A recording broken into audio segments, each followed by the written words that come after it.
10 నెలల ప్రభుత్వం చూసాం.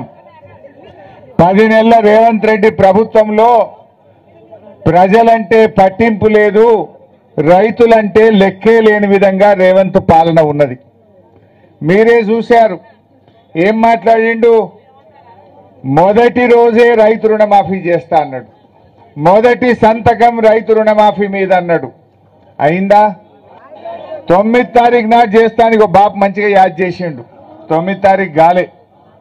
మళ్ళా నేను ఎంబడబడి రోజు అరుగుడు పెడితే 15 ఆగస్టులోగా తప్పకుండా చేస్తా అని పార్లమెంట్ ఎన్నికల ముందు నమ్మించి ఓట్లు వేయించుకున్నాడు. 15 ఆగస్టుకు అటున్న సూర్యుడు ఇటు మొలిసినా, ఇటున్న సూర్యుడు అటు పొడిసినా రుణమాఫీ ఆగది అన్నాడు. కొమరెల్లి మల్లన్న దేవుని మీద ఒట్టు పెట్టిండు, మెదక్ చర్చి మీద ఒట్టు పెట్టిండు, యాదాద్రి లక్ష్మీనరసింహస్వామి మీద ఒట్టు పెట్టిండు, భద్రాద్రి రామచంద్ర స్వామి మీద ఒట్టు పెట్టిండు, యాడబోతే ఆడ ఒట్లు పెట్టిండు. పెట్టిండా లేదా? సమ్మక్క సారాలక్క మీద కూడా ఒట్టు పెట్టిండు. పెట్టిండా లేదా? అన్నిటి మీద ఒట్టు పెట్టిండు. 15 ఆగస్టులోగా రుణమాఫీ చేస్తా అని చెప్పి పెద్ద మొనగాన్ లెక్క మాట్లాడిండు. ఏం వెళ్ళిండు? మొనగాడు కాదు, వీడు మోసగాడని తెలిపింది. అవునా కాదా? ఇప్పుడు 15 ఆగస్టులోగా రుణం మాఫీ చేస్తా అని చేయకపోతే ఏమంటారే? మోసం అంటారా? రైతు భరోసా నేను 10,000 కాదు 15,000 ఇస్తాను ఇవ్వకపోతే ఏమంటారే? 2,000 పింఛన్ బదులు 4,000 ఇస్తాను ఇవ్వకపోతే ఏమంటారే? అంటారా? అక్క చెల్లెలకు 2,500 ఇస్తాను మోసం ఇవ్వకపోతే ఏమంటారు? మరి గందుకే అన్న పెద్ద మునగాని లెక్క 15 ఆగస్టులోగా చేస్తా అని నరికిండు.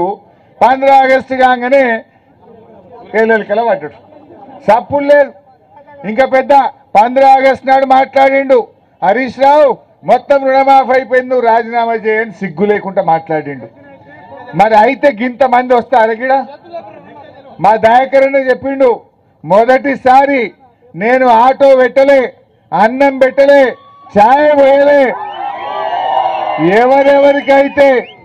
ఎవరెవరికైతే రైతు రుణమాఫీ కాలేదో వాళ్ళు మాత్రమే రెండంటే ఒక గిన్ని దరఖాస్తులు వచ్చినాయి, గిన్ని కాయిదాలు వచ్చినాయి. ఇంకా చాలా మంది దగ్గర నట్టున్నాయి. ఇప్పుడే పాలకుర్తోళ్ళు కాగితం ఇచ్చిండ్రు. ఒక్క పాలకుర్తి మండలంలో 4,314 మందికి ఇంకా రుణమాఫీ కాలే. 4,314 మందికి కాలే. ఏపీజీవీ బ్యాంకులో 1800, పంజాబ్ నేషనల్ బ్యాంకులో 1700, డి కోఆపరేటివ్ బ్యాంకులో 814. మొత్తం కలిపితే ఒక్క పాలకుర్తి మండలంలో 4,314 మందికి కాలే. ఇంకా అంటే అయింది తక్కువ, కాంది ఎక్కువ. అంతెందుకు, నిన్న తుమ్మల నాగేశ్వరరావు ఆయన్నే మంత్రి చెప్పిండు. ఏమన్నాడు? మేము 22 లక్షల మందికి చేసినాం, ఇంక 20 లక్షల మందికి చేయలేదని వ్యవసాయ మంత్రి చెప్పిండు. అయితే ఆయన చెప్పిన 22 లక్షల మందికి కూడా మొత్తం కాలే. బ్యాంకులకు వచ్చినాక పాస్బుక్ మీద ఒక పేరున్నది, నీ ఆధార్ కార్డు మీద వేరే పేరుందని కొందరికి ఆగింది. ఆధార్ నంబర్ మ్యాచ్ అయితే లేదని కొందరికి ఆగింది. నీ భార్య పేరు చెప్పు అని కొందరికి ఆపిండ్రు. మా ఊర్లో ఒక ఆయన పెద్ద మనిషి ఉంటాడు, ఎల్లారెడ్డి.